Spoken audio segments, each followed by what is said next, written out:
Muy buenas noches, bienvenidos a Odisea. Bueno, estamos todos conmovidos, consternados por la situación que se vive en Bahía Blanca, que es un desastre derivado de la inclemencia climática. Y queremos empezar el programa informándoles, en algún caso recordándoles, que el gobierno de Bahía Blanca ha establecido, ha creado dos alias para poder hacer transferencias a cuentas bancarias cuya recaudación obviamente va a estar destinada a las familias damnificadas por esta tragedia. Ahí están. Bahía por Bahía es un alias para donaciones de dinero en moneda local, en pesos, y bahía por bahía.usd para dinero en dólares que se pueda remitir, que se pueda girar desde el extranjero a esas cuentas.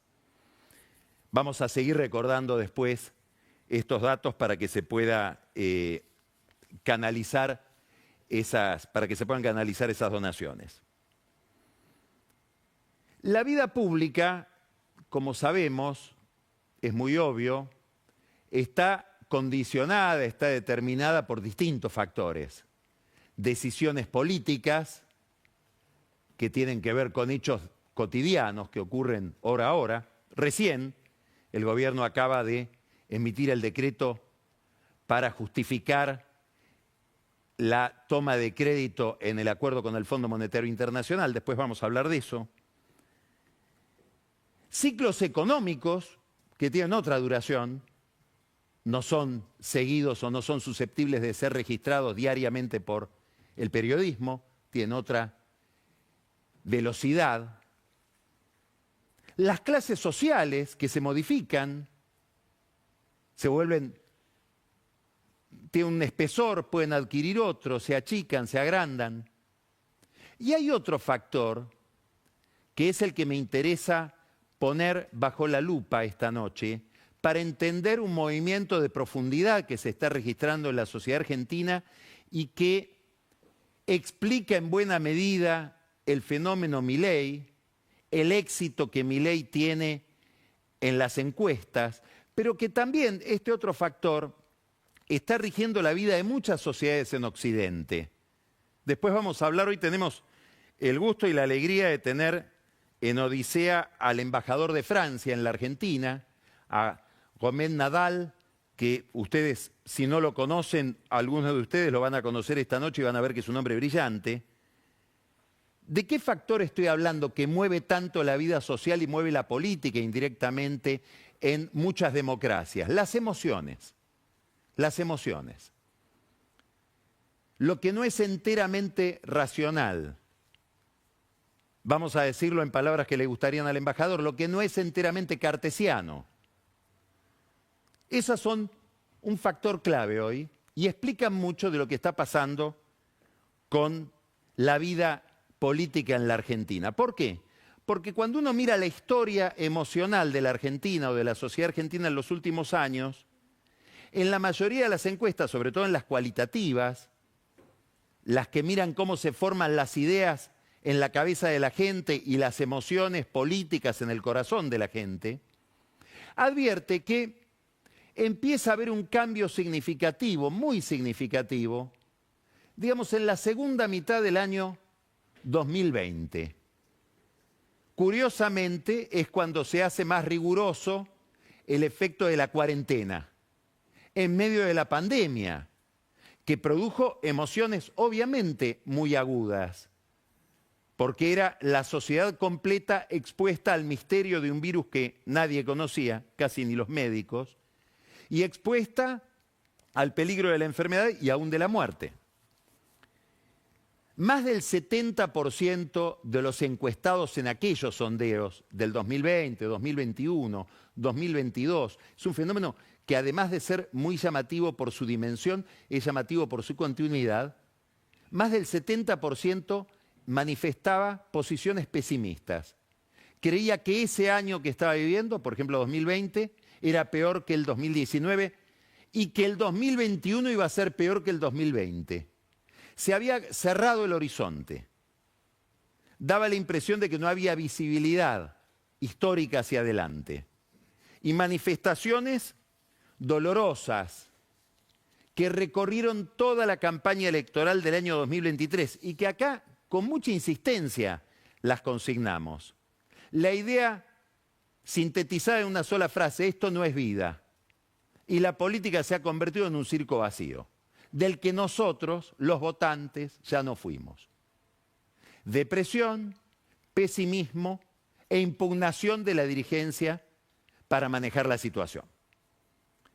Y la idea, que Milei captura muy bien y plantea muy bien durante toda la campaña, de que hace falta un cambio de raíz. Esto es lo que en alguna medida se metaforiza con la motosierra, con cortar por lo sano. Es un fenómeno muy importante que condujo a la sociedad argentina, en alguna medida, a votar a Milei, a una parte de esa sociedad, 30% en las primarias, después 56% en el balotaje en contra de Massa. Y si no entendemos eso que pasó, va a ser muy difícil que entendamos esto que está pasando, que es un cambio justamente en ese clima emocional. Por debajo de los barquitos que se mueven en la superficie está este fenómeno o este mar de fondo que tiene que ver con las emociones. Vamos a mirar esto, que es una encuesta ligada a este problema de la consultora Isonomía, que toma un modelo que ellos importan de un modelo de procesamiento de datos cualitativos de la Universidad de Yale en Estados Unidos, que divide las emociones en 4 tipos. Emociones negativas y emociones positivas, es decir, por su signo de valor, y después 2 tipos más que se combinan con los 2 anteriores, que son emociones de alta energía, de alta intensidad, son importantes políticamente, son las que mueven a la gente, las que llevan a producir conductas, las que cambian el comportamiento, y emociones de baja energía. Y a partir de estas 4 categorías, emociones negativas, emociones positivas, alta energía y baja energía, indagan cuál es el estado emocional de la sociedad argentina hoy. Y descubren o detectan que predominan emociones positivas, sobre todo una, expectativa, y otra, esperanza. Expectativa la vemos en el rubro alta energía, esperanza es como más suave, no es tan movilizadora. Pero ¿qué es lo importante? Que esto contradice o contrasta contra aquel otro temperamento, contra aquella otra emoción a la que nos referíamos recién, que dominó a la sociedad argentina desde 2020 en adelante, por lo menos hasta bien entrado 2023 o hasta el final de 2023, que era el desasosiego frente al futuro, el pesimismo, la idea de que no hay futuro, la idea de que estamos en un callejón sin salida. Cuidado, porque si miramos las emociones negativas, acá tenemos 17% de expectativa, 23% de esperanza, es decir, estamos en 40% de estas 2 emociones positivas, y tenemos 14% de angustia, 11% de tristeza, 5% de miedo. Quiere decir que el campo emocional pareciera estar tan polarizado como el campo conceptual cuando se le pregunta a la gente, como vamos a ver después, si aprueba o desaprueba a Milei. Este es el mundo de las emociones. El mundo, podríamos decir, de lo no enteramente racional, que se moviliza con la política, que los políticos buscan movilizar cada vez más, que se potencia muchísimo con determinadas redes sociales, sobre todo con X, la antigua Twitter. Ahora tenemos otro fenómeno que es colindante con esto, que lleva esto al extremo, y que lo vamos a ver reflejado en una foto muy, podríamos decir, simpática. Las creencias. Las creencias en profecías, la creencia en un movimiento oscuro o difícil de racionalizar de la historia. Tenemos esta foto esto no es, de Santiago Caputo, aquí sí, que se hizo famoso en las últimas semanas por sus intervenciones públicas, el mago del Kremlin, que se está sacando una foto con la señora Marcela Podestá Costa, sobrina nieta de Benjamín Solari Parravicini. Benjamín Solari Parravicini era una especie de vidente, de profeta, que anunciaba a comienzos del siglo XX, en los años 30, la aparición de un hombre gris. Algunos creyeron en el 2001, 2002, que era Duhalde. Ahora mutó, una especie de Nostradamus laico, Solari Parravicini, sería Milei. Es el hombre que viene a salvar a la Argentina de la catástrofe. Este dibujo es un dibujo que está pintado en las oficinas de Caputo y dicen, no lo pudimos verificar, que él en la espalda tiene tatuada o tatuado un dibujo de los que hacía Parravicini para simbolizar, para expresar las visiones que tenía del futuro, que eran visiones intuitivas, diríamos mágicas. Están los que bromean y dicen pasa a ser del mago del Kremlin al brujo del Kremlin. Muchas veces en la Argentina, o algunas muy caracterizadas, hubo este tipo de pensamiento mágico cercano a la brujería al lado de presidentes. Bueno, ahí lo vemos a Caputo con sus creencias, que van más allá de lo emocional y encarnan en este tipo de visiones. Miremos otra encuesta, en este caso de Casa 3. La encuestadora de Mora Josami, nos muestra, parecida a la anterior, los grados de felicidad en una escala que va de 1 a 5. 1 es tristeza completa, 5 felicidad absoluta, quien la tuviera. ¿Qué nos dice? 15% de los argentinos, nada feliz. 22% de los argentinos, muy felices. Cercano al muy feliz, 25%. De 1 a 5, el promedio da 3,26. Es decir, que está la sociedad argentina predominantemente entusiasmada.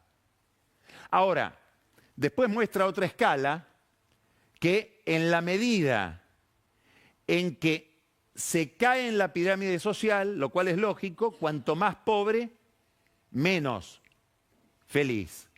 Cuanto más joven, más feliz. Los que tienen de 16 a 29 años están más cerca del pico de felicidad, 3,5.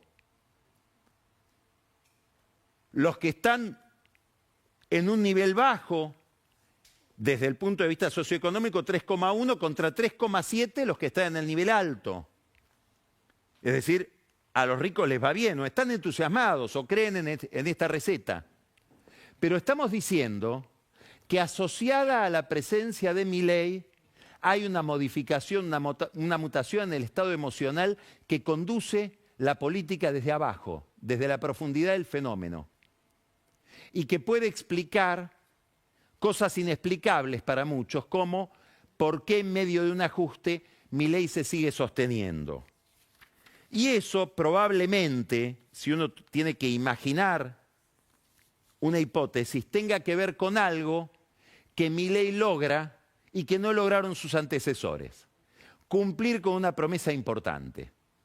Esto es lo que puede haber cambiado o estar cambiando el estado de ánimo.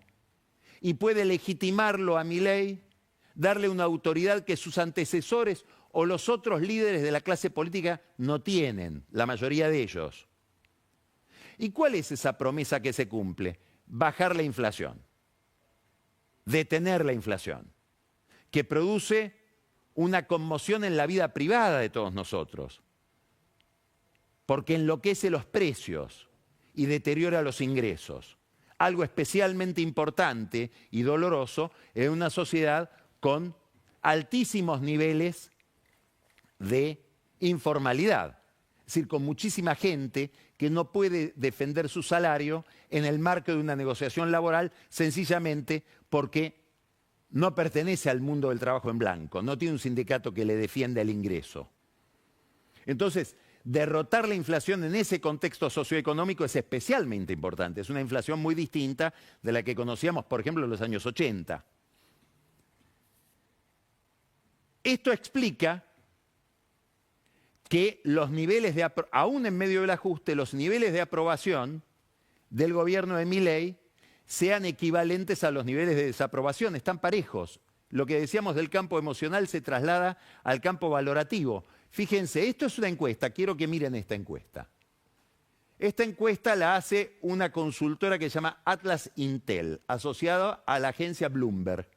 Es una consultora brasileña. No está contaminada, no digo que otras lo estén, pero por la sospecha de ninguna contratación de ningún gobierno local, ni oficialista ni opositor. Tiene otra característica Atlas Intel, la viene pegando mucho, sobre todo con la victoria de Milei. En la primera vuelta y después en el balotaje, con mucha precisión. ¿Qué nos dice? Un empate, la aprobación 47,4%, la desaprobación 48,4%. Del gobierno de Milei, de la gestión del presidente Milei.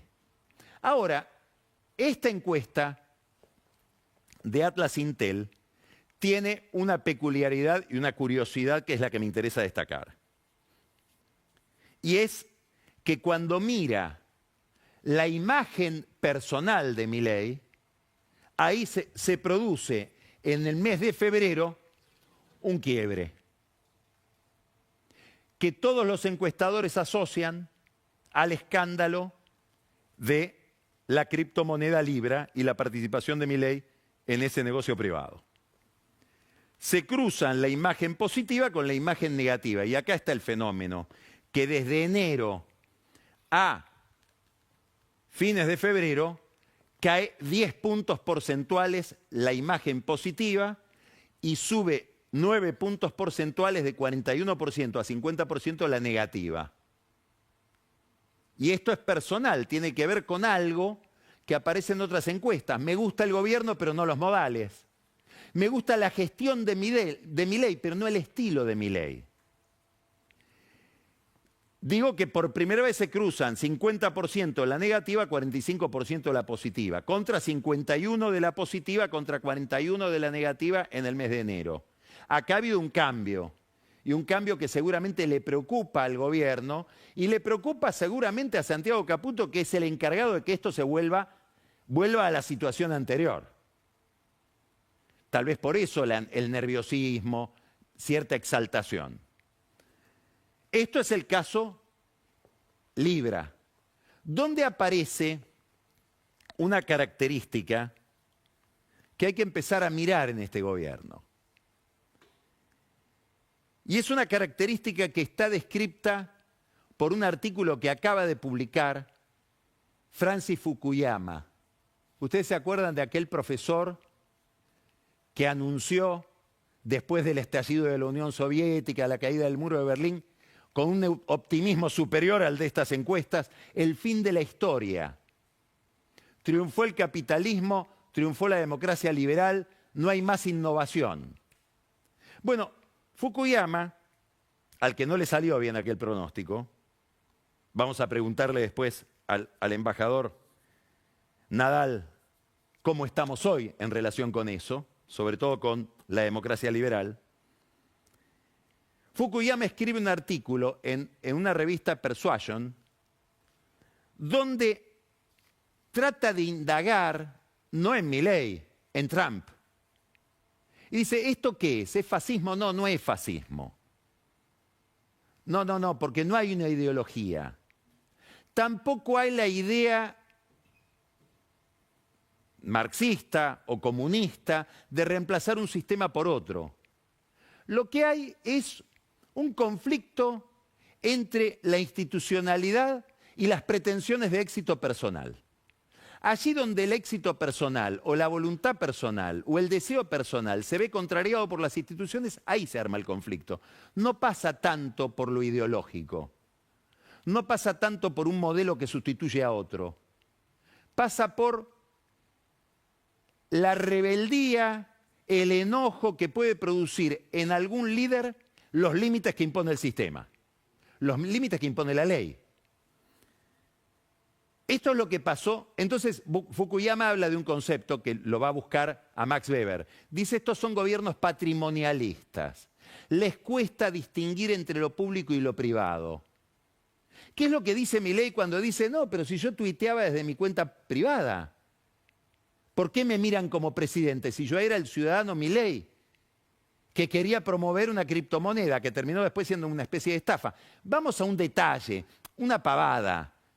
No es para detenernos demasiado, pero el sitio El Canciller publicó esta foto de este cartel, que es Milei promoviendo una beca de un instituto, SEADE, es un instituto de formación, de capacitación académico para estudios de economía y administración de empresas, fundado por el gurú liberal de Milei, Alberto Venegas Lynch, hijo, y aparece Milei en una publicidad privada con la banda presidencial. Acá hay una confusión también entre el presidente Milei y el amigo de Venegas Lynch que le quiere dar una mano para promover su instituto.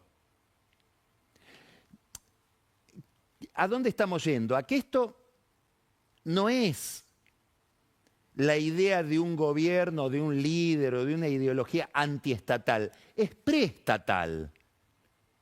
Esta confusión entre lo público y lo privado, lo que Fukuyama llama, y Weber, patrimonialismo, la idea de pensar que el Estado es mío, que es de mi propiedad y hago lo que quiero, es previa a la idea del Estado, a la idea de la ley. Es muy difícil distinguir lo público y lo privado. Bueno, es el clima donde prospera la corrupción. Podemos nombrar otros casos. Ahora hay un revuelo en la aduana, por ejemplo. Raro. Muy difícil de verificar, porque dicen que la semana pasada apareció un avión, un vuelo privado desde Miami, con una señorita Laura Belén Arrieta, que aparentemente está ligada a la conferencia de Acción Política Conservadora, que es ese núcleo del que participa mucha gente del gobierno, con Trump, etcétera, que viajó Milei a Estados Unidos para participar de esas reuniones. Aparentemente llegó en un vuelo privado de Miami con una cantidad de valijas, no sabemos cuántas, pero parecen que eran muchas, y cuando fue el operativo de la Policía de Seguridad Aeronáutica y la aduana, esta es la versión que tiene inquietas a las autoridades de la aduana, una orden de arriba dijo, no hay que mirar nada acá. Pasó, hay que verificar. Pero en la aduana lo dan como seguro esto, la semana pasada. Es decir, pareciera que hay procedimientos que se le aplican a unos y a otros no, como si el Estado fuera una cuestión de manejo privado, como si fuera una cuestión, como dice Fukuyama, patrimonialista. Bueno, esto ha afectado o puede seguir afectando la imagen del gobierno. Esto puede explicar, en el caso Libra, este cambio de humor frente no al gobierno, sino a la imagen de Milei. Es personal el tema. Y, por otra parte, vuelve más indispensable el control de la inflación. A medida que se desgastan otros aspectos del oficialismo, el núcleo del oficialismo, su principal activo, que es haber revertido la inflación, se vuelve más imprescindible para ganar las elecciones de octubre. Entonces acá, en este problema es el marco que vuelve muy importante la negociación con el fondo, que es de lo que vamos a hablar ahora. ¿Por qué? Porque se trata de acotar la incertidumbre en un mundo, más temas para el embajador, que se ha vuelto muy incierto, sobre todo por una cantidad, podríamos decir, alocada de decisiones y anuncios de Donald Trump. Hay una discusión en curso con el fondo, acaba de salir el decreto, como decíamos, para convalidar ese acuerdo.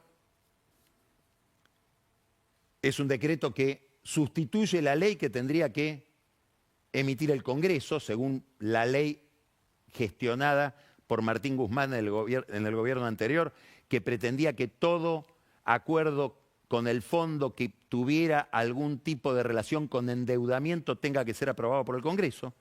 Es obvio que el gobierno no tiene esa capacidad para aprobarlo, aunque hubo un intento de Guillermo Francos que finalmente fracasó porque no encontraba los votos para que salga una ley aprobando este acuerdo.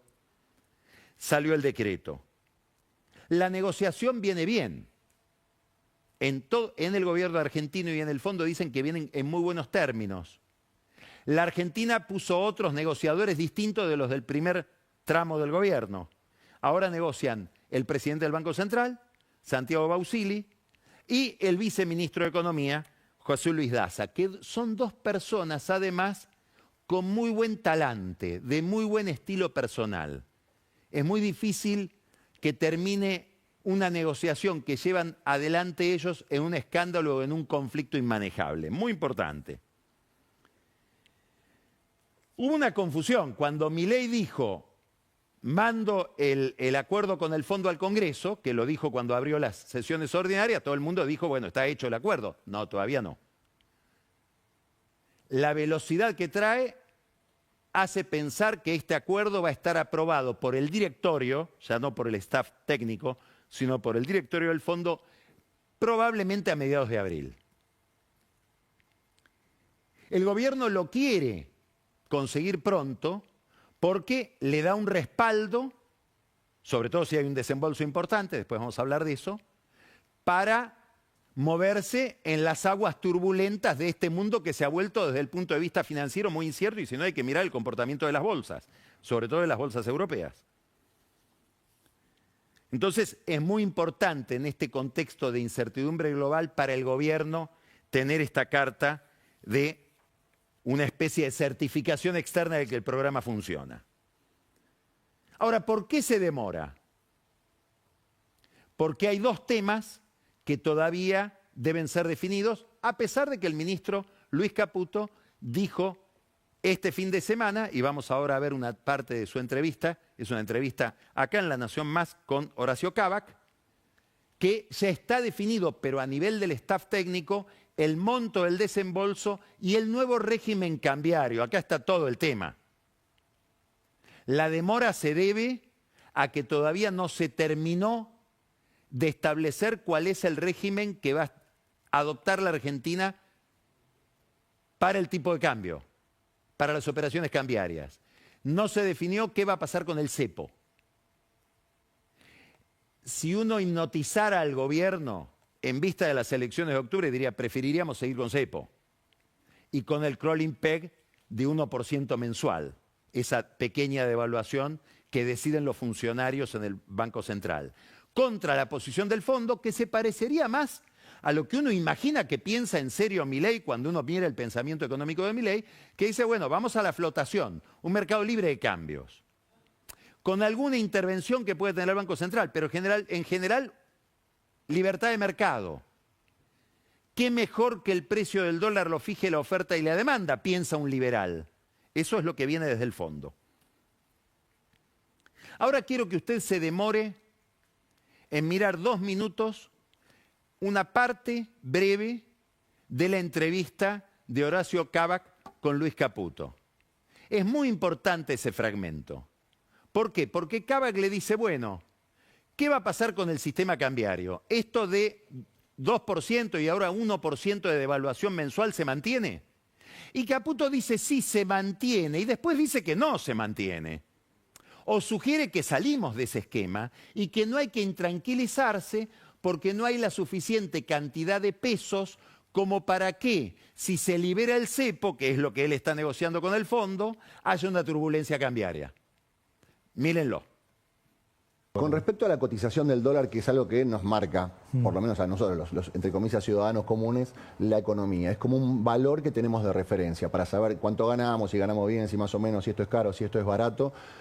Ustedes arrancaron con esta idea de ir depreciando el peso 2% en forma mensual, ahora está en el 1%. ¿Se modifica esa política cambiaria con este acuerdo? Mira, de lo que puedo decir, lo importante para la gente es dos cosas. Una, que no cambia nada digamos, pero no cambia nada por la robustez de nuestro programa. O sea, vos pensás que hoy ese pasivo que yo te cuento del Banco Central, y típicamente en Argentina, Horacio, estuvo entre 14 y 18 puntos de Producto Bruto. Olvídate de que es como por 14 o 18 puntos de Producto Bruto, puede sonar muy técnico, pero quédate con el número nomás para entender esto. Hoy ese número es menos de 7%. ¿Qué quiere decir esto traducido? Que lo que dije casi en la primera entrevista que me hicieron hace 14 meses. Vamos a ir a una competencia de monedas donde, aunque parezca alocado, van a terminar faltando pesos y la moneda fuerte va a ser el peso. Eso yo lo dije hace 14 meses. Y hoy estamos en esa situación.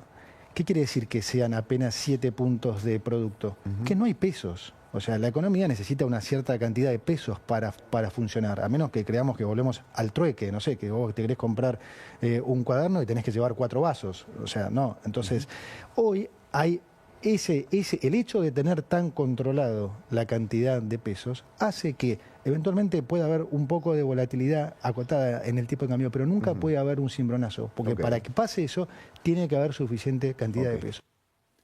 Interesantísimo, muy importante. Kavak le dice, ¿va a cambiar algo? Es decir, se levanta el cepo, se libera el mercado de cambios, y él dice, no, no va a cambiar nada. ¿Qué es lo que no va a cambiar? Que no va a haber cimbronazo, que va a seguir habiendo estabilidad con el dólar. No dice si nos mantenemos, no ratificó el crawling peg. Muy importante porque quiere decir que la negociación está suficientemente avanzada como para pensar en otro régimen cambiario. Esto es lo que sugiere, no lo dice abiertamente Luis Caputo en esta entrevista. Y esto está ligado al monto del desembolso, porque hay que suponer que la Argentina va a entregar el cepo si consigue un desembolso importante, que algunos consideran puede ser de 15.000 millones de dólares del fondo, más unos 5.000, 7.000 millones de dólares de otros organismos. Alrededor de 20.000 millones de dólares, esta es la versión, es la hipótesis, es el número que circula entre gente muy informada en relación con esta negociación. Él dice, Caputo, no puede haber un cimbronazo porque hay pocos pesos, no hay suficiente cantidad de pesos como para producir una corrida. Hay otro razonamiento de otros economistas que dicen, va a haber demanda de pesos, porque con el peso ahora puedo comprar cualquier cosa menos dólares.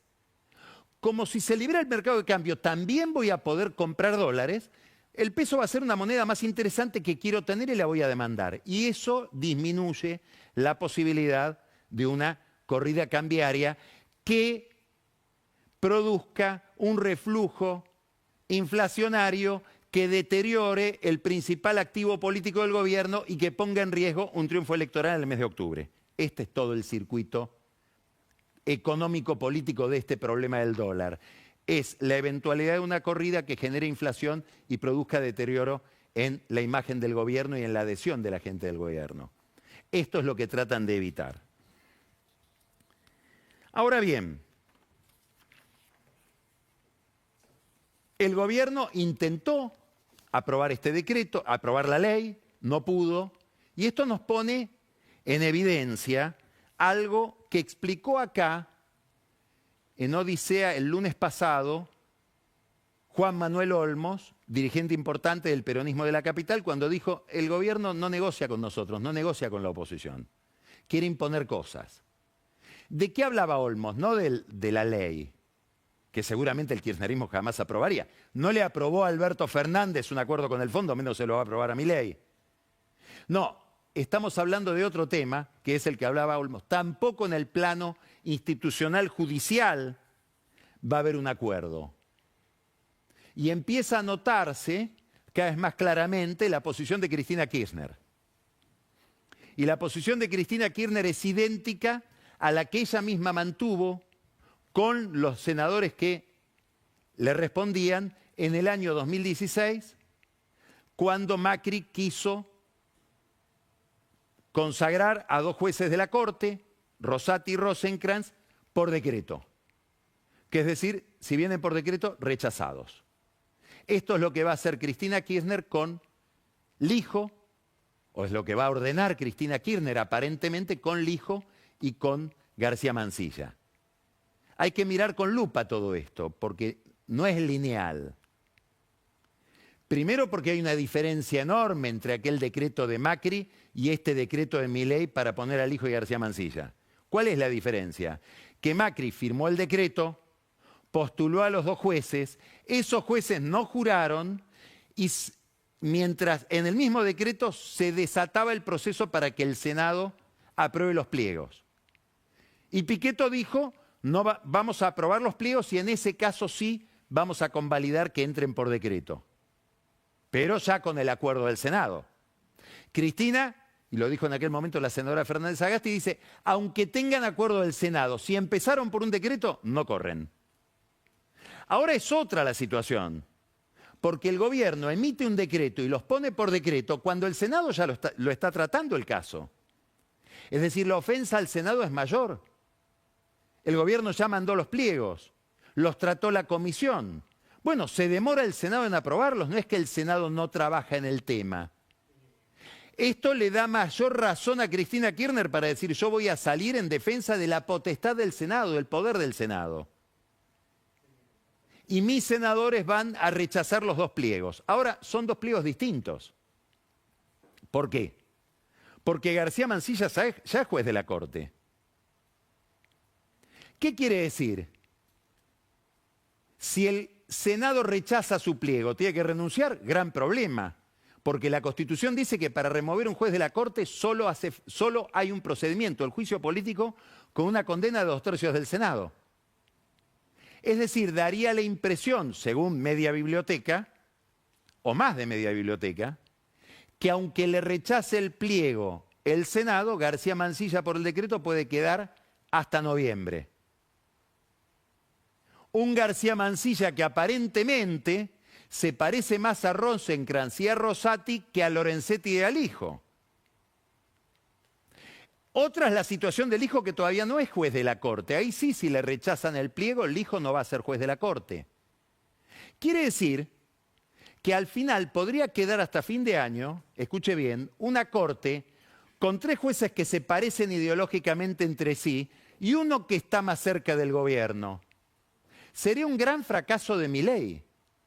Queda una Corte no 2-2, sino 3-1, configurada con un estilo que es el que el gobierno quiere corregir. Otro problema u otro fracaso del mago del Kremlin, de Santiago Caputo, que es el que tenía que negociar todo esto y aparentemente no se negoció. Quiere negociarlo. Que el gobierno diga, lo quiero al hijo o lo quiero a García Mansilla, poné vos al otro. Eso es una negociación. Nunca hubo eso.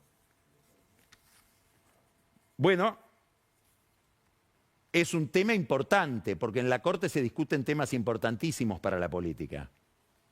Por ejemplo, se discute la situación de Cristina Kirchner, que todavía no la definió la Cámara de Casación en el caso de Santa Cruz, de la obra pública. Todavía la Cámara de Casación no decidió si habilita que Cristina y otros condenados por el Tribunal Oral vayan a la Corte con un recurso extraordinario. No sabemos cuándo lo va a decidir la Cámara de Casación. Dicen que cerca de julio. Es muy difícil que la Corte trate ese tema antes de las elecciones, es decir, es muy difícil que la Corte le corte el camino a Cristina Kirchner desde el punto de vista electoral. Es un tema importante por esto que vamos a ver ahora. Volvemos a la encuesta Atlas Intel, que como digo es una encuesta muy certera en todos sus estudios anteriores, y nos trae esta sorpresa, que Cristina Kirchner bajó de 62 a 55% su imagen negativa y subió de 28 a 36% la positiva. Quiere decir que sigue habiendo una polarización Milei-Cristina Kirchner. Probablemente podemos imaginar que lo que pierde Milei va a Cristina y viceversa. Pero acá hay un fenómeno para mirar la provincia de Buenos Aires y su conurbano, porque seguramente si ella creyera, si Cristina Kirchner creyera en esta encuesta, va a tener más razones para postularse para ser diputada en estas elecciones. Interesante porque esto bloquea, tal vez le sirve al gobierno, bloquea cualquier posibilidad de renovación interna en el peronismo. Es una mala noticia, si uno quiere, para Kicillof. Hay otra causa importante en la Corte, mucho menos conocida.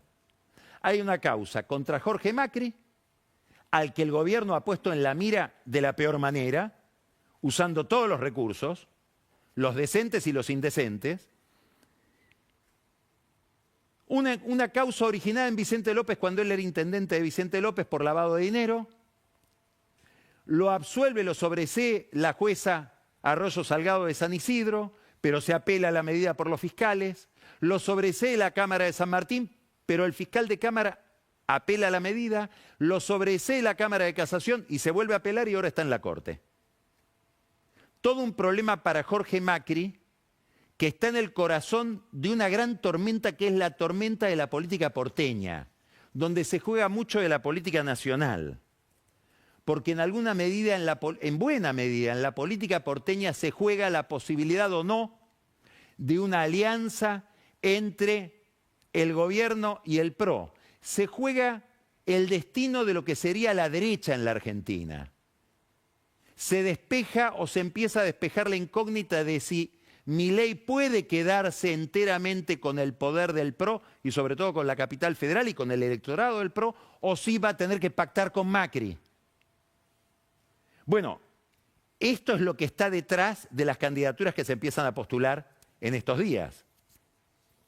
¿Para qué? Para la elección de la legislatura porteña anticipada, donde Mauricio Macri, que ya le intervino el gobierno a su primo, puso al jefe de gabinete Sanchezini, Gabriel Sanchezini, puesto por Mauricio Macri, y cuando se va Waldo Wolf por las fugas de presos, pone Mauricio Macri a Horacio Jiménez, que fue su jefe de policía como ministro de Seguridad.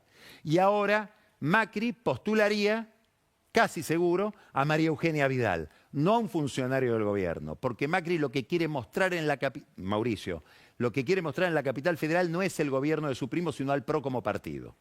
Y se encuentra con un problema, que es que Horacio Rodríguez Larreta, muy identificado obviamente con el PRO, quiere ser candidato en contra de Vidal y en contra, en alguna medida, de Jorge Macri y de Mauricio Macri. Mauricio Macri le dice a sus amigos: yo a Larreta logro persuadirlo y bajarlo. Tiene pocos días, una semana para hacerlo. Si no, el PRO va a tener por ahí un drenaje de votos que no sabemos de cuánto es. Pero puede ser importante porque la Libertad Avanza va a poner mucho.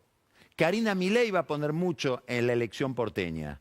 Dicen que podría ir Adorni, que podría ir, si no, Pilar Ramírez, que es la representante más directa de Karina Milei en el distrito. Y mientras tanto, Patricia Bullrich, que es del gobierno nacional, insulta a los Macri, siendo ella del PRO. Le dice: Macri, Mauricio, dejen de tener la capital federal como un botín personal. ¿Desde cuándo la tienen? Cuando ella era candidata de Macri, ¿ya pasaba eso? Porque no dijo nada. ¿O empezó a hacer la capital un botín de los Macri una vez que ella entró al gobierno de Milei? Mutaciones de la política a las que estamos muy acostumbrados y que producen un enorme desgaste. También esto explica que Milei, cumpliendo con una promesa, gane. El peronismo mira. ¿Qué mira? Este peronismo de Juan Manuel Olmos, el peronismo de Santoro, mira la dispersión ajena y dice: nosotros con una minoría homogénea a lo mejor podemos hacer un gran papel, ganar, y bueno, en las noches de embriaguez también lo sueñan.